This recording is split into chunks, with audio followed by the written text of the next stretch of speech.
Bu musiqi 2-ci Qarabağ müharibəsində qəhrəmancasına şəhid olmuş Araz Mirzəyevə ərmağan edilir.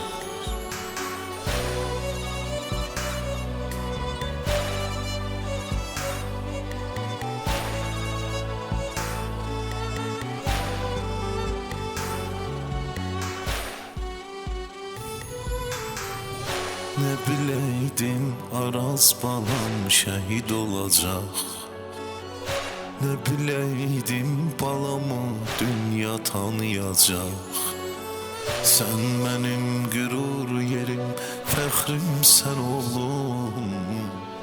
Yaralı canına qurban şəhid oğlum. Sen ağlama, sen ağlama. Özmür artıq ürəyim, sen ağlama. Sen gələndə hamı deyir, bax Arazın anası gəlir. Sen ağlama yanacan, şəhid olun səni sevir. Mən ölmədim ki anacan, cənnətdəyəm yanacan. Ruhum səni hər gün görür, nə olar ağlama anacan.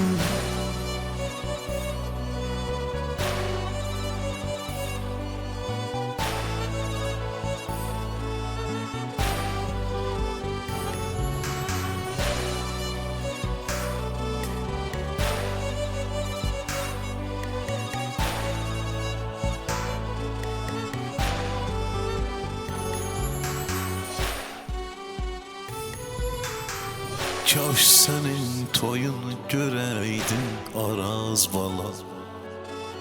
Arzular ürəkdə qaldı şəhid bala. İndi səndən mənə qalan şəkilləri, bir də məzardaşındır ay Araz bala. Sen ağlama anam, sen ağlama. Özmür artıq ürəyim, sen ağlama. Sen gələndə hamı deyir, bax Arazın anası gəlir. Sen ağlama yanacan, şəhid olun səni sevir. Mən ölmədim ki anacan, cənnətdəyəm yanacan. Ruhum səni hər gün görür, nə olar ağlama anacan.